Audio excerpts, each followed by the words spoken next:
Xin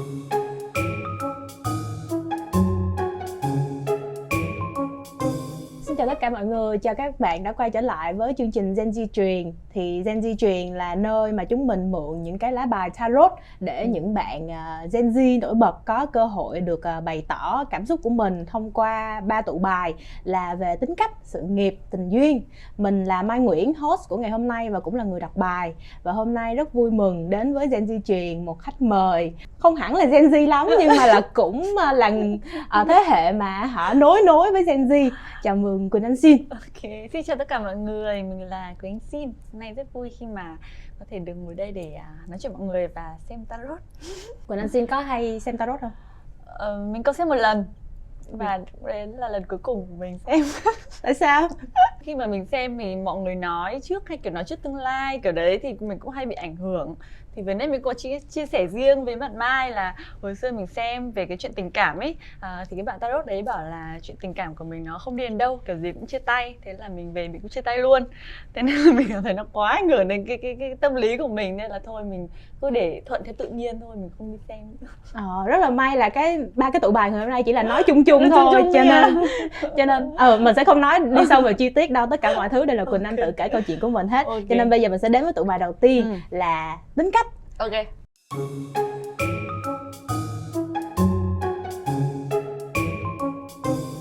Quỳnh Anh nhận xét mình là một người có tính cách như thế nào? Khi mà mọi người hay hỏi là hãy kể 3 cái tính từ nhận xét bản thân, lúc nào mình cũng không biết là mình phải nhận xét như nào, tại vì mình cũng hay thay đổi mỗi hôm một kiểu, nên là nó không có một cái từ gì để chia sẻ kiểu. Vậy nhiều khi tính cách là một người hay thay đổi chứ. Ok, vậy bây giờ mình thử bóc một lá để xem đi. Bài nói như thế nào. Ok, này nghe. Ok. Nó lật không? Đây, để em lật cho. Trông nó có vẻ hơi u tối không? Đây là lá 3 tiền. Quỳnh Anh có nghĩ Quỳnh Anh là một người không thể sống thiếu bạn bè không? Trước đây thì mình nghĩ là đúng, nhưng mà bây giờ thì mình nghĩ là thực ra nếu không thể đến mức mà không thể sống thiếu được. Nhưng mà xem những cái video của Quỳnh Anh á, thì thấy Quỳnh Anh là một người có rất nhiều bạn bè. Đúng rồi, rất nhiều. Thực ra bạn bè giúp mình để có thể vui hay là tâm sự mỗi ngày, kiểu xả stress, nhưng mà càng ngày thì mình cảm giác như là mình cũng có thể sống một mình được. Mà hồi xưa thì mình nghĩ là mình không thể nào sống thiếu một mình được, lúc nào cũng phải có người xung quanh, hay là mình có thể phải đi chơi triền miên và với bạn bè. Nhưng bây giờ mình lại cảm giác như là kiểu mình có thể ở một mình, ok. Nhưng mà cũng phải có 1-2 người của tri kỷ. Quỳnh Anh nổi tiếng là chắc là từ năm 2011, là cách đây tầm 10 năm trước. 10 năm trước. Là cái giai đoạn mà Instagram nó bắt đầu đổ bộ vào. Chưa, từ đấy chưa hề có Instagram, đấy chưa hề mới là Facebook thôi. Facebook lúc đấy nó vẫn là còn là cái ảnh avatar mà kiểu cái hình dọc này. Đấy, nếu bạn nào mà bạn có biết cái đúng rồi. Đấy. Bắt đầu từ lúc nào là Instagram bắt đầu đổ bộ ta? Lúc đấy mình nhớ là mình phải học lớp 11, 12 rồi thì mình bắt đầu mới dùng Instagram. Nhưng mà Quỳnh Anh là một trong những hồi xưa thì nó có một cái cụm từ gọi là hot girl. Tại sao người ta lại dùng là hot girl ta? Cô gái nóng bỏng đấy các bạn, phải cô gái kiểu hot trên mạng. Đấy là cô gái hot trên mạng. Những cái chị hot girl đấy thì thường thì Quỳnh Anh là một trong những người mà hot girl đời đầu mà sử dụng Instagram và sử dụng rất là thành thạo. Là hồi đó mà nhớ là Mai hay lên lướt Instagram của Quỳnh Anh để xem hôm nay cái chị này mặc phong cách gì mình cũng có thể bắt chước theo được không nhỉ, kiểu như thế. Thì có một cái giai đoạn như vậy và có lẽ là những cái người hâm mộ Quỳnh Anh là đi theo Quỳnh Anh suốt từ lúc đó tới tận bây giờ luôn. Thì suốt một cái khoảng thời gian rất là dài như vậy, từ lúc mà làm một người làm Instagram, là một hot Instagram, xong rồi tới hot YouTuber, rồi hy vọng là sau này có hot TikToker nữa. Cái đó muốn lắm đây, nhưng mà có vẻ cũng chật vật đây này. Thì Quỳnh Anh xin nghĩ là cái tính cách của Quỳnh Anh xin nó thay đổi như thế nào và có bị ảnh hưởng những gì qua những cái giai đoạn như vậy không? Có, mình thay đổi rất là nhiều. Ví dụ như hồi xưa mình là một cô bé lúc nào cũng vô tư và thể hiện cảm xúc rất là dễ dàng. Kiểu như mình không vừa ý cái là mình sẽ kiểu cau mày nhăn mặt vào luôn, kiểu và nói chuyện luôn. Nhưng bây giờ mình biết kiềm chế cảm xúc nhiều hơn và mình kiểu không quá thể hiện cái cảm xúc của mình ở bên ngoài nữa. Người ta hay kêu là để trải qua một cái sự thay đổi nào đó thì con người luôn luôn phải trải qua một cái gọi là xung đột đó, hoặc là một cái cú sốc đầu đời, có cú sốc đầu đời nào khiến cho Quỳnh Anh cảm thấy là ô tôi không thể là một cô bé mà cứ thể hiện cái sự khó chịu của mình ra bên ngoài nữa không? Nhiều cú sốc lắm. 10 năm thì nó cũng phải hơn 10 cú sốc ấy, nhiều lắm. Ok, mình kể khoảng 1-2 cú sốc thôi được không? Cái cú sốc đầu tiên trong cuộc đời mà khiến mình cảm thấy là mình phải không nên thể hiện cảm xúc quá nhiều và mình phải cần làm việc chuyên nghiệp hơn, thì đó là cú sốc hồi xưa là đi ở Hà Nội đi chụp hình. Xong rồi hồi đấy bây giờ mọi người sốt để cố gắng xin phốt make up là vẫn có là cái đấy. Nghĩa là khi mà mình gặp một người make up lạ, một chị make up lạ, và khi mà mình cảm thấy không vừa ý với chị ý make up hay cũng như là những món đồ mà chị sử dụng để trang điểm cho mình, thế là mình cau mặt lại. Và lúc đấy cũng hơi khó chịu, tính cách là nó cũng kiểu con nít quá nên là mình thể hiện ra luôn. Thế là về là có ngay một bài phốt là bóc phốt Quỳnh Anh xin rồi các thể loại, và lúc đấy mình rất là căng thẳng vì cái bài đó, cái nội dung đó nó cũng được rất là nhiều người quan tâm và mọi người cũng kiểu bàn ra bàn vào nhiều về cái tính cách thật sự của mình như thế nào, nên lúc đấy cũng là một cú sốc gọi là đầu đời của mình.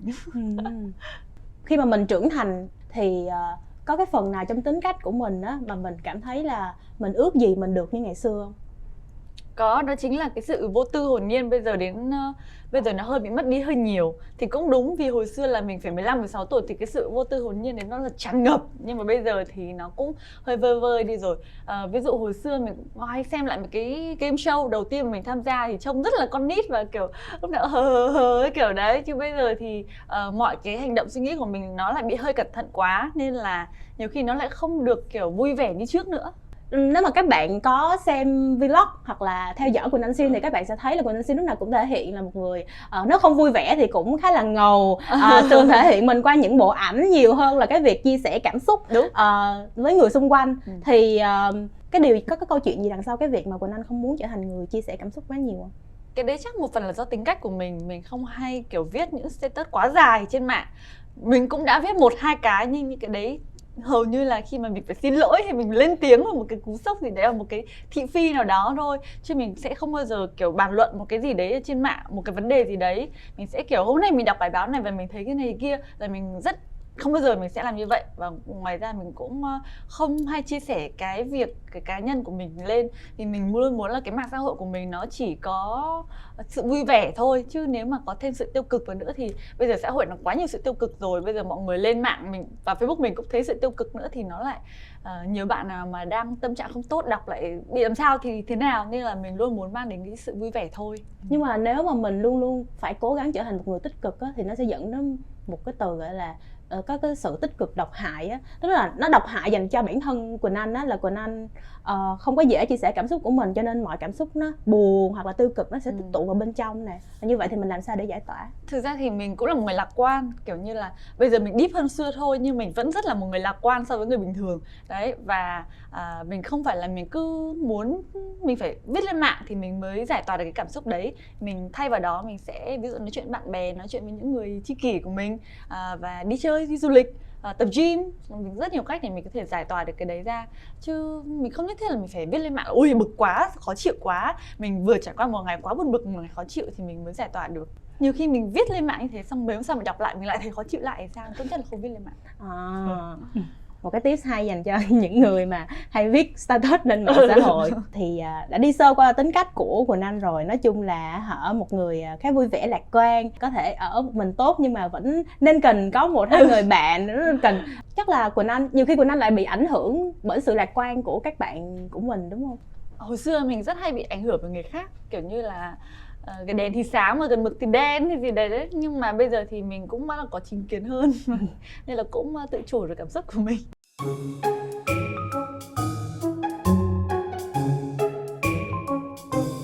Bây giờ thì mình sẽ đi qua một cái tụ bài thứ hai, là tìm hiểu về sự nghiệp của Quỳnh Anh Xin. Sự nghiệp kéo dài 10 năm.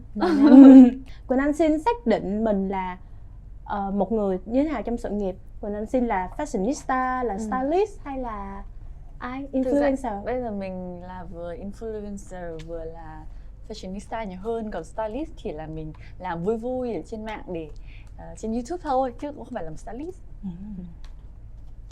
Bóc thử một lá xem. Ok, một lá thôi đúng không? Đúng rồi. Mỗi thứ là chỉ cần một lá là đúng có rồi. thể ra được.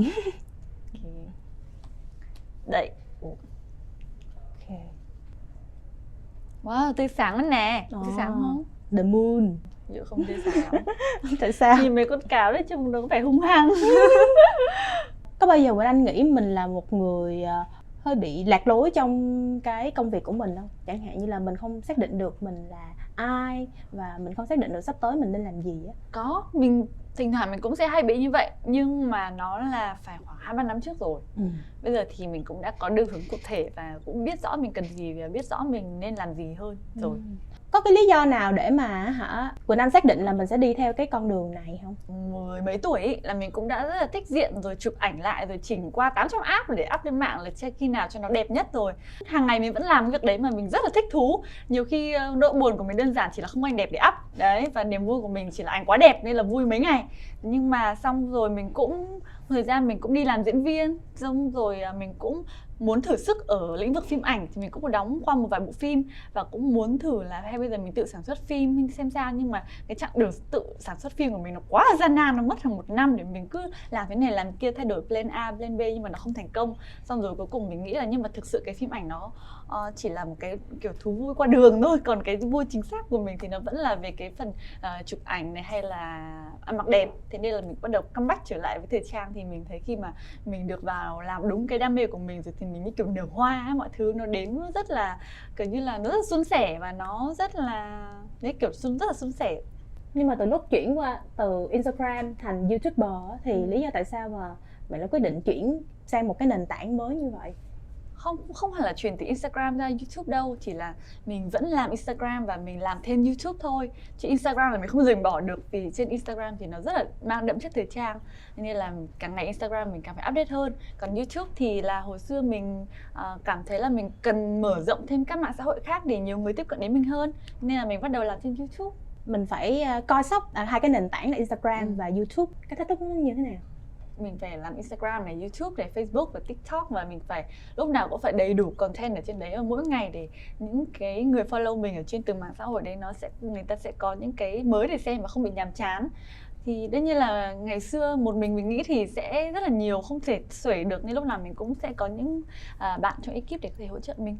Cái việc mà chuyển đổi nền tảng á, thì Instagram là nền tảng mà chuyên về hình ảnh đúng không? Facebook thì mình phải cần có content mà nó cũng ok một tí xíu. Còn YouTube thì mình phải có hình ảnh chuyển động, mình phải có clip, và những cái clip phải dựng, mình là thích phải dựng về công phu, hiệu ứng này, hiệu ứng kia loạn lên đấy, nhạc nhất thì sập sình các kiểu. Và TikTok thì lại một câu chuyện khác. Quỳnh Anh có bao giờ cảm thấy bị lạc lối trong cái việc mà ở mỗi một cái nền tảng mình phải có một phần tính cách khác nhau không? Và đúng là mỗi nền tảng mình sẽ có những cái tính cách khác nhau. Ví dụ như TikTok là mình phải đem lại sự hài hước và một cái sự xàm khủng khiếp để mọi người có thể xem, để mọi người giải trí. Hay là YouTube thì mình sẽ đem lại những cái khả năng biến hóa, mix đồ của mình cho mọi người, nhưng mà nó vẫn phải đang xem một chút sự vui vẻ để mọi người xem, mọi người không bị mệt đấy, không bị ngập ngợp trong quần áo. Vì Instagram thì mình lại mang lại cái bộ mặt ngầu đét của mình kiểu như vậy. Bây giờ thì cũng quen rồi. Hồi xưa thì hơi cảm thấy khi mà TikTok mới ra ấy, thì mình sẽ cảm thấy là nó hơi trẻ quá với mình, hay là nó kiểu nó là một cái mạng xã hội hoàn toàn khác, mình chưa bao giờ mình tiếp xúc, nên bây giờ mình phải tập làm quen. Nhưng bây giờ khi mà cũng đã quen rồi thì cũng là một tuần ra được 5-6 clip, nên mọi người có gì nhớ follow TikTok của mình nha. Nhắc tới nền tảng TikTok thì như đã nói, Quỳnh Anh xin không hẳn là Gen Z mà là một cái cầu nối giữa millennial với lại Gen Z, và TikTok thì là một nền tảng mà mọi người nói là nó rất là Gen Z luôn. Thì có bao giờ mà khi mà mình phải chăm sóc cho cái TikTok của mình á, mình bị ảnh hưởng, là mình bị áp lực bởi cái việc mà mình phải chạy đua theo những cái thế hệ sau? Lúc đầu thì mình cũng nghĩ là mình phải chạy theo mọi người, kiểu làm những cái trend hài. Nhưng bây giờ thì mình cũng có một cái định hướng hơn trên TikTok, là mình nghĩ là thay vì mình kiểu cứ chạy theo làm cái clip hài thì mình cái nguồn content ở cái phần thời trang của mình rất là nhiều, sao mình không mang những cái đấy sang. Nên là mình cũng bắt đầu quay lại những cái buổi đi chụp hình của mình, những buổi làm việc với các nhãn hàng, sau up lên TikTok thì cũng được mọi người rất là đón nhận. Nên bây giờ TikTok của mình thì cũng cái content nó cũng không bị kiểu phải chạy theo một cái nguồn trend nào đấy, mà mình tự tạo những cái content xung quanh cuộc sống của mình.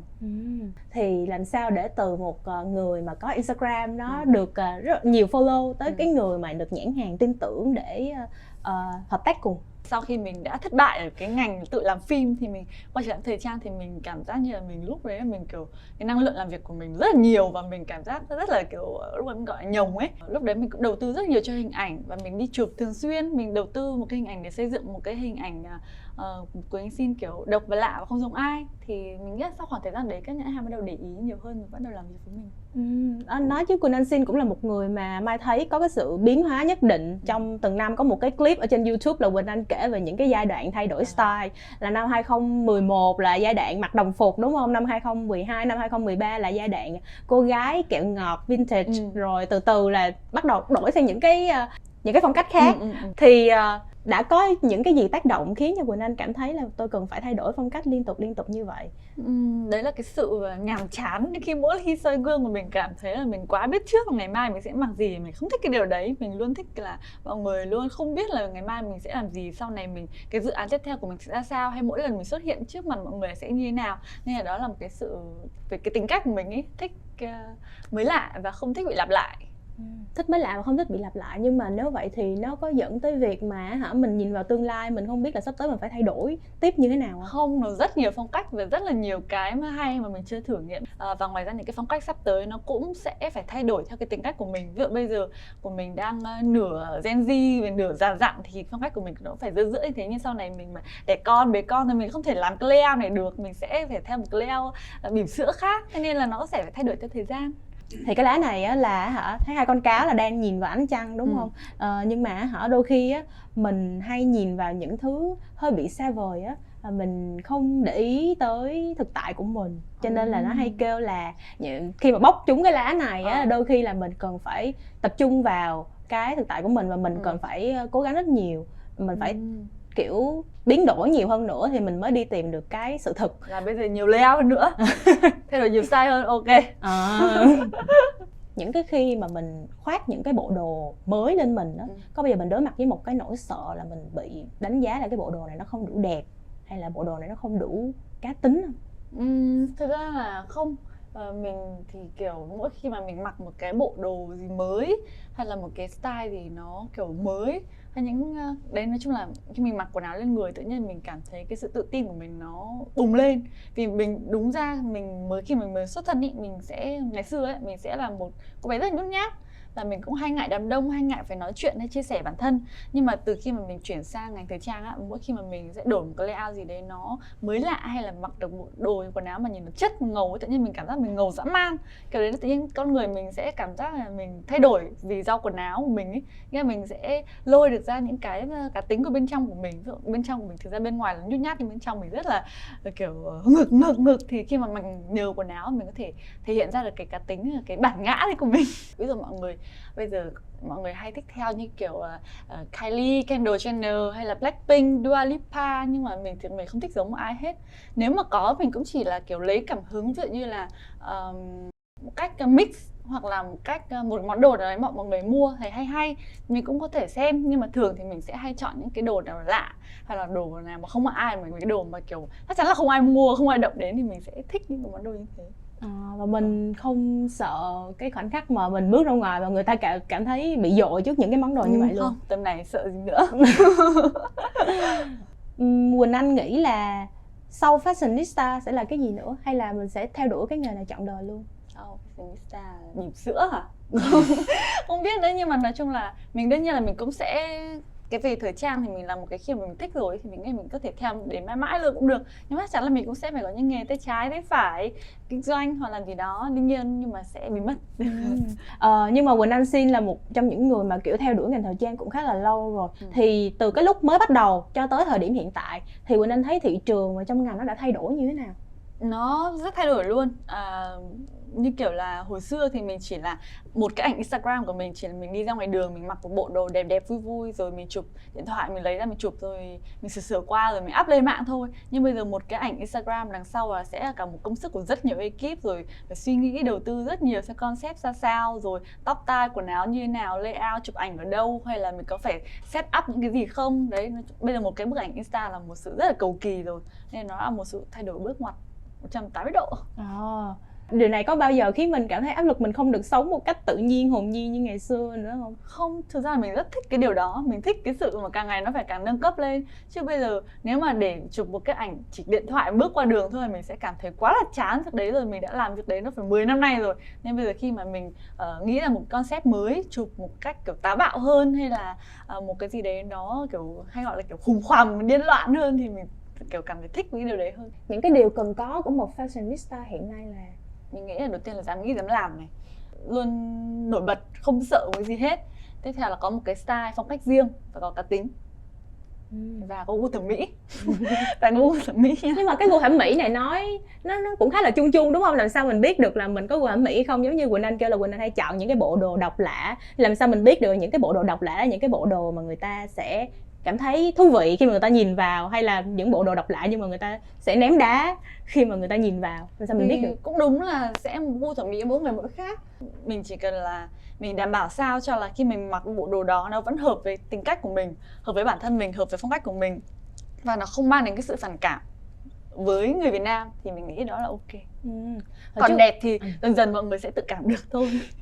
Là lúc đầu mọi người có thể sẽ hơi ném đá tí xíu, nhưng sau này sẽ thấy đẹp. Quay trở lại từ kiểu 2019 khi mà mình đổi một phát 180 độ ra một cái style kiểu điên loạn như thế, là mọi người kiểu không thể cảm nổi, ôi cái gì này kiểu quý anh cái xưa rồi. Nhưng bây giờ thì khi mà mình up những bức hình đấy lên thì mọi người thấy rất là bình thường rồi, mọi người kiểu như tự nhiên cảm thấy được. Và hồi xưa khi mà 2019 ý, mình nhận những cái quảng cáo ấy, thì lúc nào khách hàng cũng đưa những cái kiểu cái brief ấy là xinh xắn, dễ thương này nọ. Nhưng bây giờ như tất cả brief quảng cáo của mình đều kiểu mạnh mẽ, điên loạn, rồi make up đậm, rồi tóc tai, kiểu bây giờ nó rất phải nó hợp với hình ảnh của mình. Nhiều khi mình kiểu bảo quảng cáo thôi, mình mặc đơn giản thôi, nhưng nhãn hàng bảo không, em phải mặc điên lên đó chị, kiểu đấy.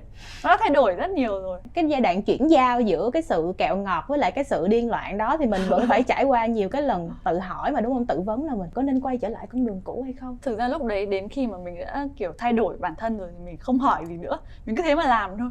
Vì nhiều khi tại vì nếu mà mình cứ đang điên loạn xong mình lại tự hỏi là mình có đi sai không, mình có nên quay trở lại không, là mình lại đã kiểu hơi gọi là không thành công lắm rồi. Vì một khi mà nhiều người cũng đã thử nghiệm để thay đổi những cái phong cách khác, nhưng mà xong lại quay trở lại thì mình cảm thấy là nó cũng không đáng để thay đổi.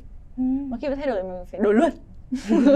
Nhưng mà tại sao Quỳnh Anh lại quyết chí là sẽ đi con đường này, và con đường này có thể là cũng hơi gập ghềnh đó, tại vì mình phải chịu mình phải chịu ánh nhìn của rất nhiều người khác nhau. Sao mình không chọn một cái con đường mà mình cảm thấy mình bình yên hơn nè, mình không có chịu sự chỉ trích? Chắc là kiểu cái tính nết nó thích sự chỉ trích thế. Vậy hả? Không phải là thích sự chỉ trích, mà là mình không muốn mọi thứ nó quá là an toàn, dễ đoán hay bằng phẳng. Mình muốn đem đến một cái sự đấy nó mới lạ.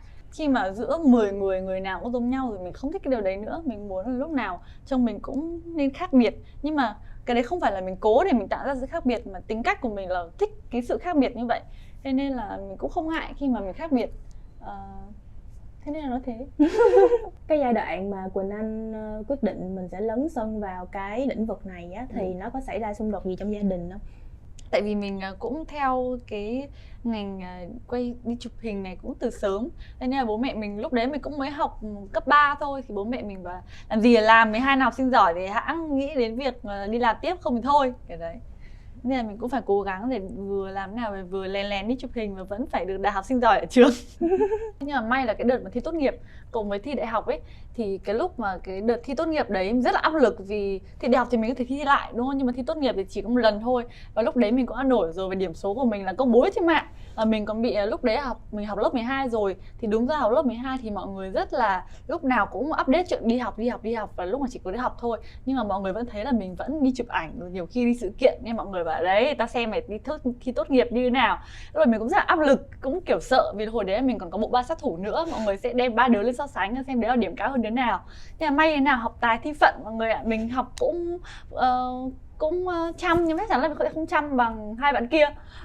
Nhưng mà tự nhiên điểm của mình cao nhất. Ôi dồi ôi, lúc đấy mở mở mắt ra nhìn cái thông báo điểm là mình kiểu thở phào một cách nhẹ nhõm. Nên là khi mà điểm tốt nghiệp cũng cao rồi nên là khi mà đoạn thi đại học ấy nó cũng không bị quá là ném đá. Cái đấy là do mình muốn học ở đâu thì là do quyết định của mình thôi, chứ sao mà mình mới thể ép được, đúng không? Một hướng là một người trưởng thành và một hướng là cũng năng động trẻ trung như các bạn Gen Z á, thì có bao giờ mình cảm thấy là mình nên bỏ một hướng và mình tập trung hoàn toàn vào cái hướng còn lại không? Chẳng hạn như bây giờ là cái định nghĩa về Gen Z đang lên chẳng hạn, thì mình nên tạm thời rời xa cái hướng là làm người phụ nữ trưởng thành đi, mình tập trung vào TikTok, là mình tập trung ăn mặc trẻ trung, là mình tập trung làm tất cả những cái mà giống như các bạn Gen Z đang làm. Mình có bao giờ nghĩ tới chuyện đó chưa? Thực ra mình là ở giữa millennial với cả Gen Z, nhưng mà mình cảm thấy cái tính cách hay là ăn mặc của mình thì nó hoàn toàn là Gen Z luôn. Nhưng mà mình lại ở giữa nên là, và mình cũng là một người mặc được nhiều kiểu, nên đôi khi mà muốn mình kiểu trưởng thành mình cũng có thể mặc được, nhưng mà nó không phải là tính cách của mình. Tại vì mình cảm giác như tính cách của mình nó cũng lớn hơn so với Gen Z, nhưng mà nó cũng không đủ deep để như các bạn millennial, như một phụ nữ trưởng thành đĩnh đạc. Cái mình chưa không cảm thấy là mình có được sự deep đấy, nên là khi mà mình cảm thấy ăn mặc như này thì mình sẽ vẫn cảm thấy phù hợp với tính cách của mình hơn và nó trẻ trung vui nhộn hơn. Nên là mình nghĩ là mình vẫn kiểu sang Gen Z nhiều hơn. Đó, vậy mình có nghĩ mình sẽ tập trung hoàn toàn cái hình ảnh của mình vào Gen Z không? Mình nghĩ là mình sẽ thay đổi tùy thuộc vào cái công việc hay tùy thuộc vào cái hôm đó mình muốn như thế nào. Nhưng mà mình nghĩ là hiện tại và trong khoảng thời gian này thì mình cũng sẽ nghiêng về Gen Z nhiều hơn là những một cái người phụ nữ trưởng thành. Vì thỉnh thoảng mình cũng sẽ có những cái bộ hình hoặc là những cái nhãn hàng mà muốn mang đến một sự thanh lịch thì mình vẫn có thể làm được. Nhưng mà khi mà mình mặc vào ấy, thì mình cũng cảm thấy là cũng không hẳn là không thực sự thoải mái. Mình cảm thấy là nó hơi cứng nhắc và nó hơi giả dặn so với mình. Nên là mình vẫn thích khi mà mình kiểu trẻ trung, năng động, vui nhộn, lạc quan yêu đời hơn. Vậy nói chung là Gen Z nó không phải là về một cái độ tuổi nhất định, mà nó là về cái tính cách của con người. Mình cũng không phải là vì Gen Z đang làm một trending là tất cả mọi người đều đang ưu tiên cái Gen Z hơn nên là mình cũng phải theo như thế đâu, mà đấy là nó phù hợp với cái tính cách của mình. Lúc nào cũng vui nhộn, thì vui nhộn này mà mình mặc áo sơ mi rồi quần Âu rồi kiểu như này thì cũng hơi cố ấy, nên là mình cũng tùy thuộc vào tính cách của mình như thế nào sao cho mình thoải mái nhất là được. Nói chung là làm sao để không gồng là được. Mình gồng cái biết liền, mặt là trông tự nhiên nó bị bớt cái tự tin lên liền vào ánh mắt của mình á.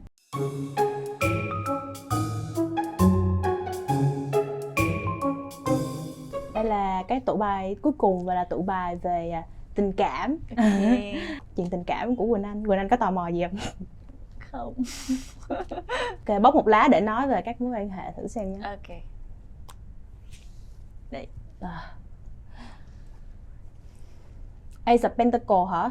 Thôi không còn gì để nói nữa. Ace of Pentacle là một lá bộ bài tiền á, thì nó nói về việc về chuyện sung túc, về chuyện đủ đầy, về chuyện mình biết mình muốn gì, và Ace of Pentacle là một cái lá rất là đẹp để nói về chuyện đó. Wow. Hay quá. Quỳnh Anh Xin hiện tại là đang có một mối quan hệ khá là gắn kết với một bạn stylist. Thì Quỳnh Anh nghĩ là cái việc mình gắn kết một cách đặc biệt với stylist như vậy á, thì nó có ủng hộ gì cho cái công việc của mình không? Kiểu công việc nó sẽ dễ dàng hơn chẳng hạn. Thì cũng đúng chứ, tại vì mình làm về thời trang mà tự nhiên mình gắn stylist thì được quá còn gì nữa, đúng không?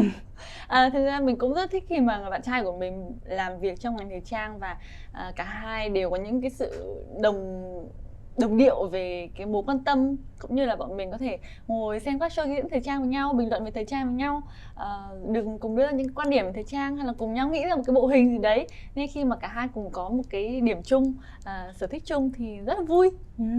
Quỳnh Anh có nghĩ là cái việc mình chọn cái người ở bên mình đó, mình nên chọn những người mà cùng chung sở thích với mình đó, thì mọi chuyện nó sẽ dễ dàng hơn? Cái đấy là tùy mỗi người, đúng không? Có người thì sẽ thích giống mình, có người lại thích một ai đó có thể chu cấp cho mình đầy đủ để mình có thể thoải mái trong cuộc sống làm việc. Nhưng mình thì mình thích đồng điệu về tâm hồn như vậy, phải đồng vật chung về cái sở thích thì mình thích như vậy hơn. Để đến được cái bước đường mà mình cảm thấy đủ đầy như vậy á, là một con người phải trải qua nhiều chông gai từ trước đó. Thì mình nói chung về các mối quan hệ đi. Thì Quỳnh Anh nghĩ hồi trước đó thì cũng có một số cái vấn đề của Quỳnh Anh về các mối quan hệ, đúng không? Thì Quỳnh Anh nghĩ là mình ở trong những mối quan hệ trước á, không chỉ là về tình yêu đâu mà còn về các mối quan hệ bạn bè các kiểu, thì mình là một người như thế nào và tại sao nó lại hay xảy ra những cái xung đột như vậy? Thì như mọi người thấy vừa nãy mình cũng có chia sẻ, hồi xưa mình là một người rất là vô tư, hồn nhiên và mình luôn thể hiện mọi sự cảm xúc của mình ra.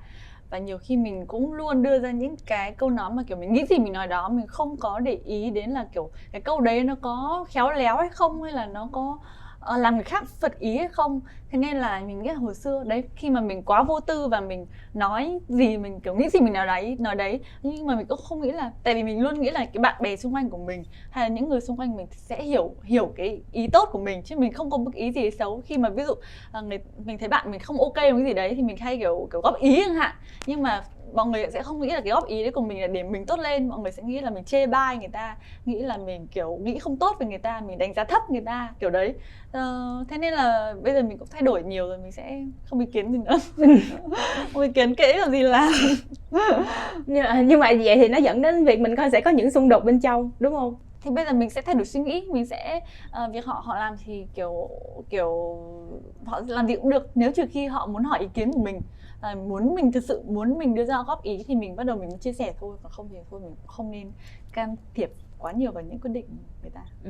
Nhưng mà đã nói hồi nãy là Quỳnh Anh Xin là một người có rất là nhiều các mối quan hệ, và rất nhiều các mối quan hệ là đều nằm trong ngành thời trang, và có những bạn cũng là Gen Z nữa. Khi mà mình nhìn vào cái sự nghiệp của từng người bạn của mình á, hoặc là mình nhìn vào sự nghiệp của cái thế hệ mà sau mình á, thì có bao giờ Quỳnh Anh kiểu cảm thấy là mình bị áp lực không? Tại vì đó là những người gần mình và cái thành tựu của họ nhiều khi nó lại hơn mình, hoặc là nó lại có những cái thứ mà mình chưa đạt được á. Bây giờ thì đúng là các bạn Gen Z bây giờ làm việc rất là năng động, và mỗi ngày mọi người, cái nguồn năng lượng của mọi người rất là nhiều, và mình cũng phải học tập rất là nhiều. Ví dụ như hồi xưa chị quản lý của mình hay nói là ngày xưa thì mình có thể đứng lại một cái thì mọi người kiểu thì nó vẫn không sao, nhưng bây giờ khi mà mình đứng lại trên chặng đường sự nghiệp của mình thì cũng có nghĩa là mình bước lùi. Khi mà mình nhìn những cái bạn Gen Z và những bạn bây giờ càng ngày mọi người càng làm việc càng thăng tiến, thì mình cũng phải lấy đó là động lực để ngày nào mình cũng làm việc mà mình sẽ không ngừng nghỉ. Mình không phải là nghỉ là mình nghỉ luôn, mình vứt bỏ hết đâu. Mình thích thời trang mà nên đi du lịch là mình cũng phải lên 800 bộ đồ, nên là nhiều khi mà mình đi du lịch mình cũng sẽ chụp hết rất là nhiều, và nó cũng đấy cũng là một cách để mình update trên mạng xã hội, nó cũng liên quan đến công việc của mình luôn. Nó có dẫn tới việc mà nhiều khi mình bị người ta gọi là burnout, mình cạn sạch năng lượng luôn. Mình không phải là cố để mình làm cái đấy là mình thích. Nhiều khi đi du lịch mà không có hình là buồn luôn cả tháng ấy chứ, đấy nên là cũng không đến mức mà burnout đâu. Vậy là kiểu là một người hoàn toàn hợp với ngành này rồi còn gì nữa. Đấy mà bạn mình cũng bảo là mình là một người rất là hợp với cái ngành này, thế nên là mình không có cảm thấy quá là bị cạn kiệt sức lực. Nhiều khi nếu mà có những cái hôm mà mình phải đi quay quá nhiều, quá mệt thì hôm sau mình sẽ đi spa, đi massage rồi tập gym là mình lại như mới. Mình nhắc tới cái Ace of Pentacle này và những cái lần xung đột từ trước á, mình rất là tò mò về không mình rất là tò mò về xung đột, tại vì một con người để được như là Quỳnh Anh Xin vui vẻ ở trên ống kính hiện tại mà các bạn thấy á, chắc chắn phải là có những cái Quỳnh Anh Xin mà khóc thầm hàng đêm trước đó rồi, đúng không? Quỳnh Anh Xin có nghĩ vậy không vậy? Ok, cũng đương nhiên là ai chỉ phải khóc, còn những đêm khóc thầm hàng đêm thì đương nhiên là ai chẳng có. Nhưng mình không nhiều lúc đấy đâu. Nói chung là lạc quan 80%. Về các mối quan hệ đi, có bao giờ khóc thầm về những mối quan hệ của mình không? Khóc luôn, không thầm, khóc một bực quá khóc luôn. Nhưng mà đương nhiên phải có, vì mình cũng đã có những cái mối quan hệ mà mình chấm dứt. Đấy, vì chuyện tình cảm cũng như là bạn bè, thì khi mà mình chấm dứt một mối quan hệ, một người đã gắn bó với mình thì đương nhiên là mình cũng đã chảy nước mắt rồi, chứ không phải là từ vui lạc quan được. Nhưng mà cái lúc mà mình chấm dứt là người ta chấm dứt với mình hay là mình chủ động chấm dứt? Đa số thì là do mình chấm dứt. Mạnh mẽ quá vậy. Làm sao để mình xác định được đâu là lúc mà mình cần phải đoạn tuyệt ân tình với cái người đấy? Lúc mà tự nhiên cái gì đó đến thì tự nhiên là mình cảm thấy là mình xác định là đây là hết duyên rồi, là chấm dứt thôi, chứ cũng không phải là quá một cái gì mình phải suy nghĩ. Kiểu bạn bè hay người yêu thì yêu nhưng mà đến lúc mà lỗi là thôi cũng chia xa luôn. Cũng không phải là mình sẽ không bị níu kéo hay là cũng bị quá buồn về cái chuyện đấy, mà lúc đó mình sẽ không bao giờ nhìn lại luôn. Tất nhiên là cũng sẽ thỉnh thoảng mình con người mình cũng phải cảm xúc, thì lâu lâu mình cũng sẽ nghĩ lại những kỷ niệm đẹp này nọ, nhưng mà nó chỉ là kỷ niệm thôi, mình cũng sẽ không phải nối tiếp hay là mình phải tìm lại đến người ta để mình có lại những kỷ niệm đấy nữa. Nhìn lại những cái chặng đường mà mình đi qua thì Quỳnh Anh cảm thấy như thế nào? Cảm thấy cũng tạm ổn thôi. Tạm ổn. Ủa vẫn chưa cảm thấy là mình đã xuất sắc lắm hả? Tại vì Chưa, mình cảm thấy là mình vẫn có thể làm được nhiều thế. rất là cảm ơn Quỳnh Anh Xin vì đã đến với chương trình Gen Z truyền ngày hôm nay, và mình đã hiểu hơn về một người mà mình đã theo dõi chặng đường khoảng 10 năm. Hy vọng là 10 năm sau gặp lại mình có thể có cơ hội bói tarot cho Quỳnh Anh nữa để xem Quỳnh Anh đã thay đổi như thế nào. Rồi, Quỳnh Anh có lời gì muốn tạm biệt tới các bạn theo dõi không? Và cảm ơn mọi người hôm nay đã lắng nghe hết cái buổi liêm thiên của mình. Cảm ơn Mai, hôm nay đã có một cái buổi xem tarot rất là vui. Và cũng phải 5-6 năm rồi đâu, 8-9 năm rồi mình xem tarot lại một lần đấy. Nên là hy vọng là 10 năm nữa mình gặp lại nhau nhé. Cảm ơn mọi người đã đến với Gen Z truyền ngày hôm nay. Các bạn có thể theo dõi Gen Z truyền trên YouTube, Spotify, Apple Music và đón chờ những thông tin thú vị tại fanpage cũng như Instagram của Vietcetera nhé.